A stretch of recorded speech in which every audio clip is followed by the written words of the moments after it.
బయట కొనే పని లేకుండా ఇంట్లోనే బండి స్టైల్ మిర్చి బజ్జీ ఎలా చేసుకోవాలో చూసేయండి. 2 కప్పుల శనగపిండికి పావు కప్పు మైదా వేసుకొని, కొద్దిగా వాము, రుచికి సరిపడా సాల్ట్, పావు టీ స్పూన్ సోడా వేసుకొని బాగా కలుపుకోవాలి. కొద్ది కొద్దిగా వాటర్ వేసుకుంటూ.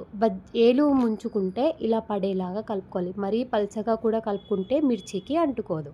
మిర్చిలోకి ఒక ఘాటు పెట్టుకొని అందులో నుంచి సీడ్స్ తీసేసి మసాలా కోసం కొద్దిగా ధనియా పౌడర్, కొద్దిగా జీలకర్ర పౌడర్, కొద్దిగా సాల్ట్ వేసుకొని బాగా కలుపుకొని మిర్చిలోకి మసాలా ఫిల్ చేసుకోవాలి. చూయించాను ఆ విధంగా మిర్చీలు వేసుకుని బ్రౌన్ కలర్ వచ్చే వరకు వేయించుకుంటే బండి స్టైల్ మిర్చి బజ్జీ రెడీ.